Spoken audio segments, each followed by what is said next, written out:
Hi students, it's Dr. Tatum again. I am going to continue with our discussion of premature rupture of membranes. I kind of got cut off on that last video, but I was going to talk about chorioamnionitis a little bit more in depth. So chorioamnionitis is an infection of the amniotic cavity, and this is probably one of the most common causes of premature rupture of membranes. And so with this, mom becomes very sick. She'll start running a temperature. And then a lot of times, she might leak some vaginal fluid or amniotic fluid that is odorous in nature. And she might have a rapid pulse. She might be more tachycardic related to that increased metabolic rate because of the infection present. If chorioamnionitis is present, mom is usually hospitalized, and we are monitoring the baby and her very, very closely. And so what we can do is we can do a non-stress test on mom every day. And with this non-stress test, a lot of times we are measuring fetal heart tones. So we're looking at just the baseline fetal heart rate. We're looking for accelerations and decelerations in a fetal heart rate. We will look at the variability as well. And then also we measure uterine contractions. We're going to see really how often she is contracting. A few other things with chorioamnionitis. A lot of times we're going to be measuring her temperature very, very frequently. So taking her temperature every 4 hours, if not, maybe even every 2. It kind of depends on what the doctor orders, but she is very, very sick. And oftentimes when this happens, if she is in fact infected with something, then we need to get baby delivered. If baby is less than 32 weeks gestation, then we're going to give antenatal corticosteroids like we talked about. So whether that be the betamethasone or the dexamethasone, we do not want her to have anything placed in her vagina. And also we recommend no tub baths just because of the infection. So that is chorioamnionitis. A lot of times she is on modified bed rest as well, and she's just not going to feel good. She's usually going to be given antibiotics, usually over a 7-day course, if not longer, very broad spectrum antibiotics like ampicillin or erythromycin. And a lot of times if it's severe in nature, she's going to be given IV antibiotics. Let's move on. We are going to move on to slide 18. So dystocia, you're going to hear that term a lot in labor and delivery units. So dystocia just means a very long or prolonged, difficult labor process. And so basically anything can lead to just the limiting the progression of labor itself. Cervical dilation that just is not progressing might be dystocia. Effacement, so the thinning and shortening of the cervix, might be limited, not progressing the way it needs to be. And then just fetal descent. So if mom's pushing efforts, trying to push baby out, sometimes she gets really, really fatigued, or maybe her contractions are just not strong enough either to aid in her pushing efforts. And that can lead to dystocia. And we really hate it when mom gets that far in labor. So if she has reached 10 centimeters dilation and she is now pushing, we hate for her to end up having a C-section just because she is so exhausted. If we move on to the next page, I'm just going to scroll up here. There are lots of different scenarios that can lead to a dysfunctional labor. And here you can see that just short stature and overweight patient has an increased risk for dystocia, advanced maternal age, uterine anomalies, so maybe an overdistended uterus, maybe it's a multifetal pregnancy, maybe a malpresentation or position of the fetus. Again, if baby is posterior and not anterior and looking down like we want it to be, but posterior, sunny side up, a lot of times that is going to make that labor process even more difficult and painful. Cephalopelvic disproportion just means that baby is big. Baby is too big to pass through basically mom's pelvis. Mom's pelvis is not large enough. And overstimulation with oxytocin means that maybe the dose of oxytocin is too strong for her, and now all of a sudden her contractions are coming very, very frequently and lasting a very long time. And so, because of this, blood flow to the baby is impaired just because those uterine vessels are so constricted, and that can lead to dystocia. Maybe those uterine contractions are just not strong enough either. Maybe they're coming very, very close together, but they're just not strong enough. And then we have maternal fatigue and dehydration, fear, anxiety, pain, all of that creates more muscle tension, and so she just cannot dilate the way she needs to dilate. And then also any anesthetics or analgesics given to mom can also slow down the process of labor, and that can lead to dystocia. Right, so moving on, just some terms that I think would be important for you to know. A hypertonic uterus. Hypertonic just means that the uterine contractions are very, very painful. They're more frequent in nature.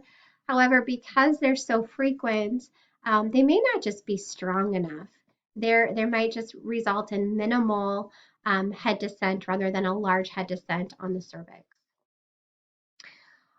Sometimes when they are hypertonic in nature, mom just becomes too exhausted, and we just need to give her some medication to slow down those contractions so that she can sleep and relax.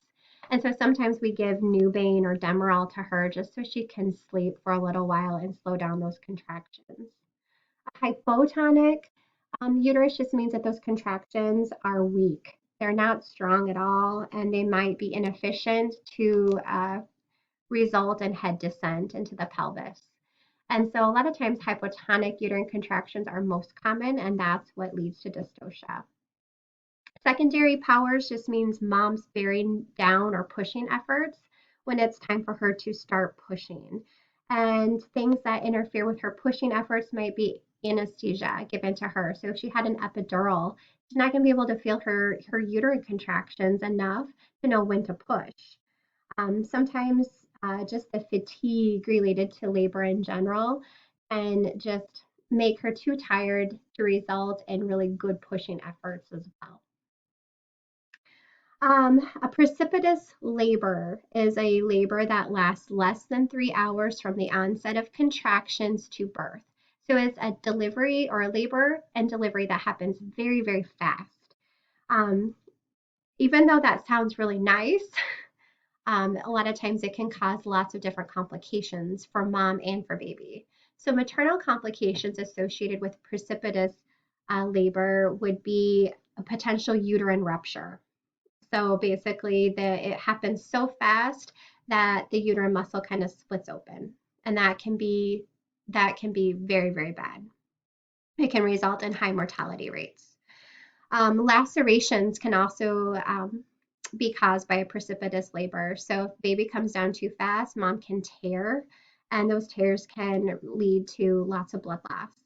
And then we also worry about hemorrhaging on top of everything. Fetal complications, we worry about fetal hypoxia related to this, especially with increased uterine contractions and the rapid birth. We also worry about intracranial trauma. So if you think about it, that head is coming down that birth canal very, very fast. And so that can result in a lot of bruising on baby's face, and then also just broken blood vessels in the scalp as well. All right, let's move on. So I am going to skip a few slides. I'm going to skip slide 21. I'm also going to skip slide 22. I wanted to talk about, I'm going to keep skipping, I'm going to skip slide 23 as well. Obstetrical procedures. I want to talk a little bit about aversion. Aversion is done when baby is in the wrong position. So if baby is a breech baby, and mom really wants to have a vaginal delivery, the doctor might try externally turning the baby to a vertex position where the head is down rather than up. And so versions are done, however, they are considered higher risk.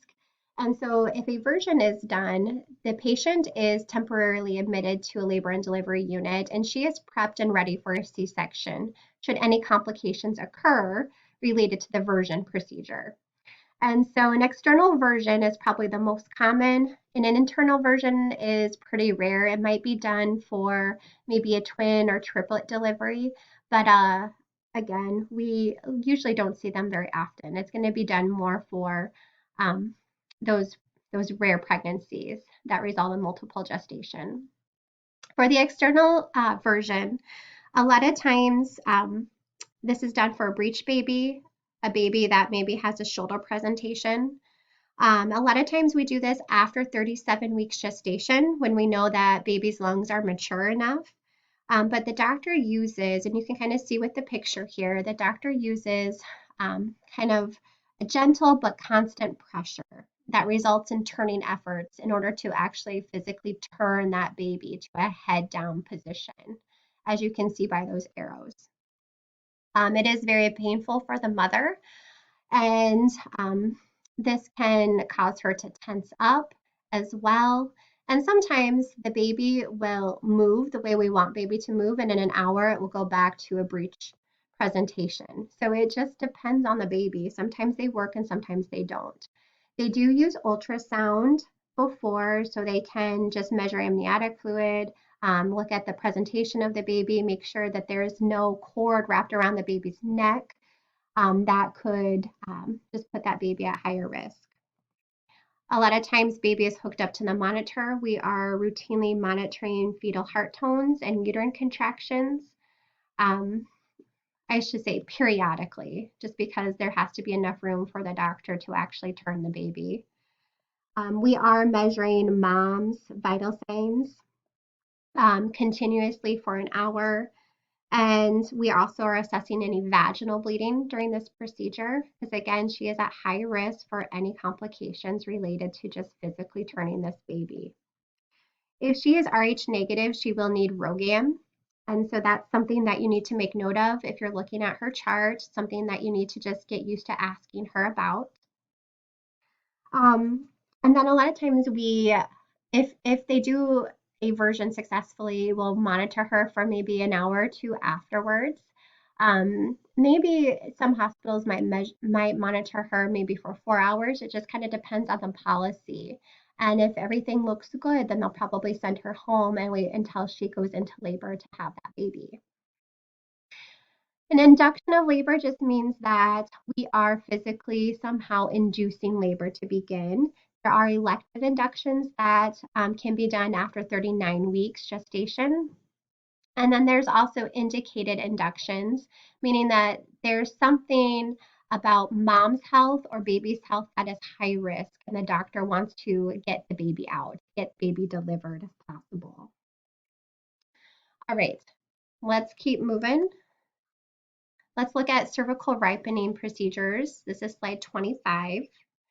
And cervical ripening procedures, there's lots of things that we can do to kind of ripen that cervix. And what we mean by ripening, it just makes that cervix thinned out.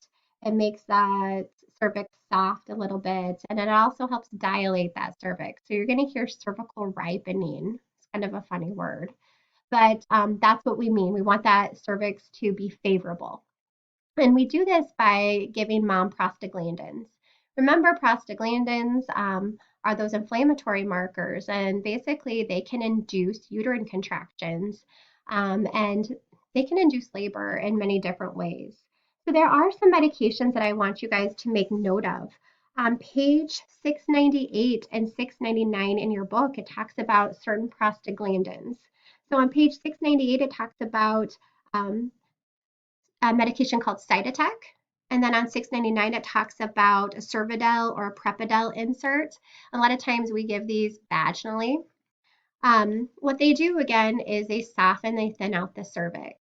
So you might see these used in practice. If we're using the chemical agents like prostaglandins, mom has to be hooked up to an external monitoring device. So we're measuring fetal heart tones and her uterine contractions continuously. There's also mechanical methods, and one that I really want to point out to you is the balloon catheter. So if you think about a Foley catheter, it's the same thing. So she goes into the clinic and she will have a balloon catheter placed. And so basically that balloon puts a little bit of pressure on that cervix, and it gets that cervix to dilate, to efface a little bit. And so you might see that done in the clinic setting. And then the last one here is called an